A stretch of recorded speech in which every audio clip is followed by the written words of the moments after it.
I guess I don't know if you guys have talked about it yet, but obviously the biggest news in the Lucha Libre world over the last few days has been the death of Silver King over the weekend in England. I think a lot of fans who have heard of Silver King that either know him from WCW or know that he's the dude that was in Nacho Libre. But so I just kind of wanted to take a couple minutes to talk to you, Konnan, about kind of the bigger picture of Silver King as a luchador and who he really was and how he was really a big star of the era in Mexico, Dr. Wagner's brother.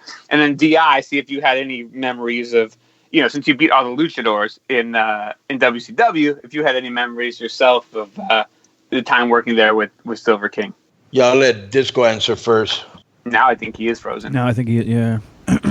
I think he should wear I think he should apply longer eyelashes, like which I actually had advised what I call Don Exotico, which is Don Callis's alter ego on Impact. I also advised him to do that for Disco.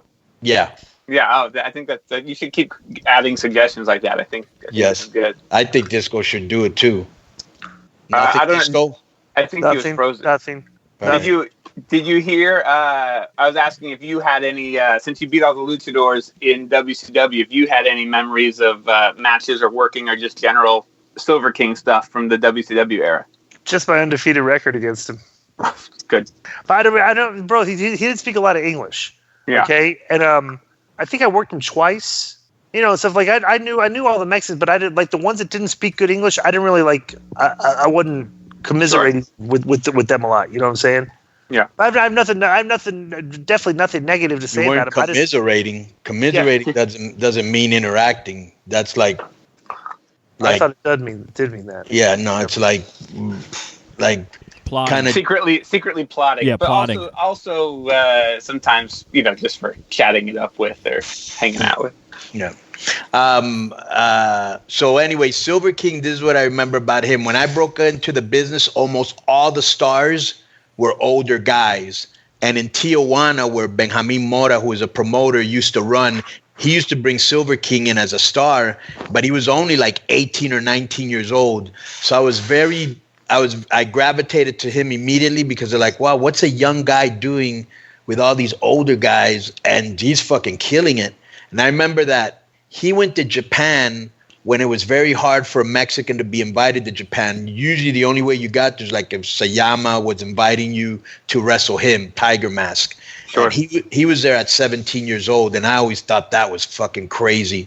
And he was just a great worker. And I remember that match, which I was replying to Rob Viper, the first time I ever saw the standing Rana, which now everybody does, and it's a cool move, was 20 years ago when Ray did it to Silver King. And since I knew Ray's skill set and what he would do, I knew Silver had come up with that. And I asked him after the match, I go, whose idea was that? And he was like, yeah, Silver King's. That was such a cool, way ahead of its time move. You know what I'm saying? Yeah. I still remember that too. Yeah.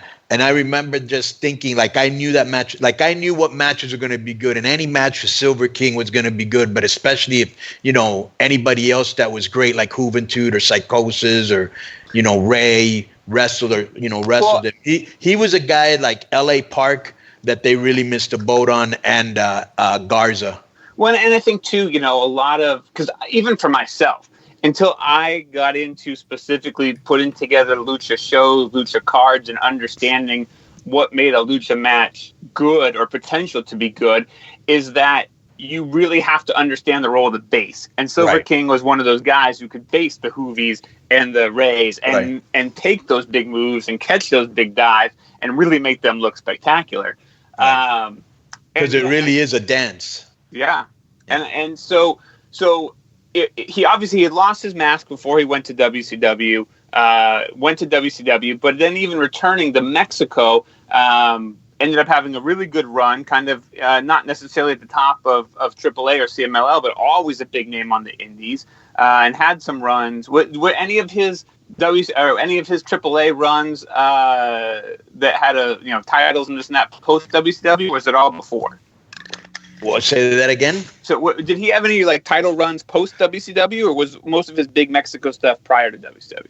Yeah, most of the title shit was prior to WCW when he was wrestling with Dandy or Tejano, which they were incredible. Yeah, incredible. I mean, incredible is the only word. But when he came back, he was more like he had turned more into we did a lot of great stories with him. Like we did that really good angle where supposedly he invaded AAA as part of CMLL when we had that Consejo gimmick. Mm-hmm. That did very well. And then we also did another one, which I thought was a great angle, when he was the second for Dr. Wagner, who's a shoot brother, obviously.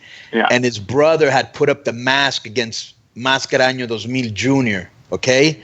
And everybody knew that Dr. Wagner was going to win that match, right? I mean, Dr. Wagner versus Máscara, who's going to win that?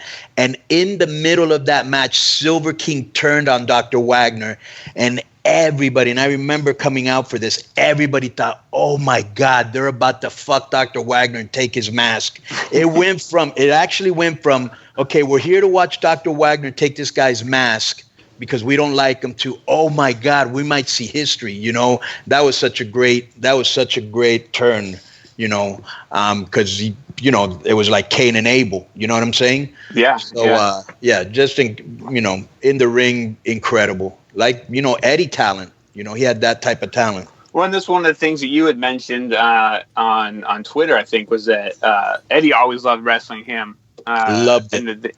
And they had some really good matches. And referring back to Japan, I think a lot of people that followed that junior heavyweight scene, in the 90s knew of his Black Tiger run in Japan. And that tells you how good he was, because they were going to make sure that the original Black Tiger, who was at Rollerball Rocka, that was his name? Mm-hmm. Yeah. And then who else? Eddie was Black Tiger. Rocky Romero was Black Tiger. Silver King was Black Tiger. Like, they always made sure Great Worker was in that gimmick. Yeah. Yeah.